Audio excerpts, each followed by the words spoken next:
दोस्तों नमस्कार। मैं श्यामनाथ यादव अम्बेडकरवादी। ये एक पोस्ट है, इसका लेख है कोर्ट के अंदर सीजेआई बी.आर. गवई पर फेंका गया जूता है। तो ये हो रहा है कि सीजेआई के ऊपर जूता फेंका जा रहा है इस विश्व गुरु भारत में, जो आज के समय डिजिटल इंडिया भी बन गया है। तो पोस्ट देखें आप लोग, देखिए ये पोस्ट है। इस पे एक समाचार भी सुना रहे हैं आप लोगों को, यह समाचार भी आप लोग सुन लें। अब क्या होना चाहिए और क्या हो रहा है, यह समाचार सुने अब आप लोग। उसके बाद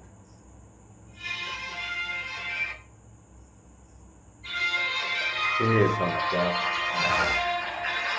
साथियों नमस्कार, मैं हूं नीरज पटेल और आप देख रहे हैं जनमत। सनातन का अपमान नहीं सहेगा हिंदुस्तान कहते हुए एक तथाकथित हिंदुत्व के ठेकेदार ने चीफ जस्टिस ऑफ इंडिया यानी कि भारत के प्रधान न्यायाधीश के ऊपर जूता फेंकने की कोशिश की, वो भी सुप्रीम कोर्ट के अंदर भरी अदालत के सामने, उनकी कोर्ट में ही खड़े होकर के। हालांकि सोचने की बात यह है कि 60 साल से ऊपर के एक वकील राकेश किशोर की हैसियत कैसे हुई, ये दुस्साहस कैसे हुआ कि वो सुप्रीम कोर्ट के अंदर सीबीआई के ऊपर जूता उछाल दें। दरअसल इस विचारधारा के पीछे वही नफरती खेल है जो इस समय पूरे देश में खेला जा रहा है। नेशन जनमत, इस घटनाक्रम के पीछे असली मास्टरमाइंड, असली सरगना अनिरुद्ध राम तिवारी उर्फ अनुरुद्धाचार्य को मानता हूं। किस हिसाब से जब कोई भड़काऊ बयान देता है, उन बयानों के बाद अगर हिंसा होती है तो उसकी को उस घटना का जिम्मेदार माना जाता है। अगर अनुरुद्ध राम तिवारी कथा मंच पर बैठ करके देश के 6वें नंबर के प्रोटोकॉल वाले पद और देश के सबसे बड़े न्यायिक पद चीफ जस्टिस ऑफ इंडिया के ऊपर अभद्र टिप्पणी कर सकता है और उसके खिलाफ कोई कार्रवाई नहीं होती, तो यह माना जाना चाहिए कि उसी ने इस वकील को उकसाने का काम किया और इस घटना का मास्टरमाइंड मानते हुए उसे जेल की सलाखों के पीछे डालना चाहिए। अगर मेरी बात पर यकीन ना हो तो सुन लीजिए उस दिन अनुरुद्ध राम तिवारी ने क्या कहा था। तो एक जज ने कहा, तुम्हारे भगवान में इतनी ताकत है, तुम्हारे भगवान खुद कर लें। तो वो जज साहब से जरा इस सवाल करना है, कहीं मिले तो पूछना कि सब काम भगवान ही करेंगे तो तुम काहे कुर्सी तोड़ रहे हो। जज की तुम्हें जज बनाया गया है इसलिए ना कि तुम न्याय करो। हिरण्यकश्यप की छाती भी फाड़ सकते हैं, अब तुम्हें अपनी छाती फड़वानी है तो बताओ नरसिंह भगवान से, क्योंकि तुम जैसे धर्मियों को मारने के लिए भगवान आते हैं। न्याय की गद्दी पर बैठे हो, जज हो, तो वहां केवल रोटी तोड़ने गए हो। एक अनपढ़ कथावाचक जो स्वयंभू हिंदुत्व का ठेकेदार है, कथा मंच पर बैठकर वारे अनिरुद्धाचार्य, वो लोग पापी हैं, अधर्मी हैं और ये धर्मी है। और सुनिए आप लोग, हजारों जनता के सामने चीफ जस्टिस ऑफ इंडिया को अधर्मी, तो तुम काहे कुर्सी तोड़ रहे हो, जज की रोटी तोड़ रहे हो, तुम्हें अपनी छाती फड़वानी हो तो बताओ। तुम्हारे जैसे अधर्मी को मारने के लिए भगवान आते हैं।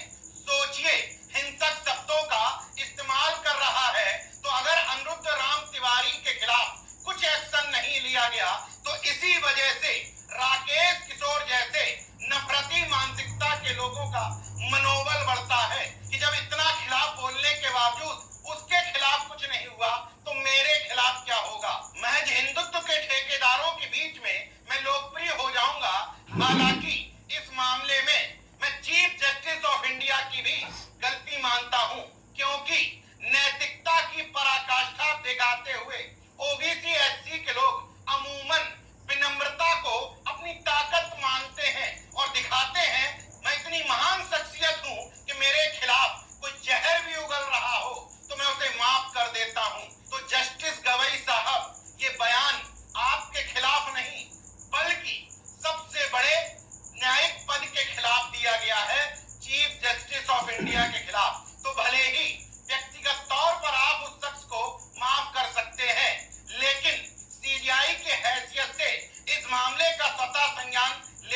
बिगड़ा तो हम किसी पर भी हमला कर सकते हैं। इसलिए मैं BR गवई साहब से नहीं बल्कि chief justice of India Gavai साहब से अनुरोध करूंगा कि सुप्रीम कोर्ट के CBI की तरफ उछाले गए इस जूते का माकूल जवाब दें, ताकि देश के नफरतवादियों में भी ये संदेश जाए कि इस कुर्सी पर एक न्यायवादी, संविधानवादी, अंबेडकरवादी शख्स बैठा है। वैसे नेशन जनमत इन महत्वपूर्ण पदों सुन लिया आप लोगों ने, ये हो रहा है इस विश्वगुरु भारत में। और कहने को तो सारे लोग कहते हैं, प्रधानमंत्री तक ने कहा कि जात है नहीं। अगर ये जात का परिणाम नहीं है तो है क्या है? यही अगर ऊंची जात का CBI रहते तो शायद ऐसा नहीं होता जैसा BR गवई के साथ किया गया। तो यही सनातन का नियम है। कहने को उस वकील ने यही कहा कि सनातन का अपमान नहीं सहेगा हिंदुस्तान। तो यही सनातन का नियम है, इसी को कहते हैं सनातन। या सनातन में कुछ अच्छाइयाँ भी हैं या केवल बुराइयाँ ही बुराइयाँ हैं? अगर जो अच्छाई है तो अच्छाई आप लोग दिखाएं, और कर्म कर रहे हैं बुरे और कह रहे हैं कि वो सनातन धर्म है, ये सनातन धर्म है, तो सनातन ही धर्म में बुराइयाँ हैं। अगर सनातन धर्म में बुराइयाँ हैं तो फिर आप लोग आए वैज्ञानिक युग में। विज्ञान में किसी भी बुराई का अंत है, कोई भी किसी प्रकार की बुराई है नहीं विज्ञान में। तो यही अम्बेडकरवादी है। विज्ञान क्या है? विज्ञान वही है, अम्बेडकरवादी विचारधारा ही विज्ञान है। और हमारा तो ये मानना है कि इस देश की बात है छोड़िए, अगर ये पूरी दुनिया अम्बेडकरवादी नहीं हुई तो जहाँ तक हमारा विचार या हमारा मानना है सब कुछ खत्म हो जाएगा, सब कुछ तहस नहस हो जाएगा। तो इस देश दुनिया को बचाना है तो अम्बेडकरवादी व्यवस्था पर आना पड़ेगा। आज नहीं तो कल, कल नहीं तो परसों, अन्यथा ये जो बुराइयां फैल गई हैं इस देश के अंदर, ये कहने की तो बात है नहीं। सारे लोग देख रहे हैं, और इसी देश के अंदर नहीं, बुराई तो आज के समय पूरी दुनिया में फैल चुकी है। तो इसका अंत कब और कैसे होगा, इन सब बातों पर विचार करें आप लोग। भाईचारा बना कर रहें। इस वीडियो में इतना ही। स्वच्छता अपनाएं, शुद्ध खाएं, स्वस्थ रहें, शिक्षित बने। जय विज्ञान, जय संविधान। नमस्कार।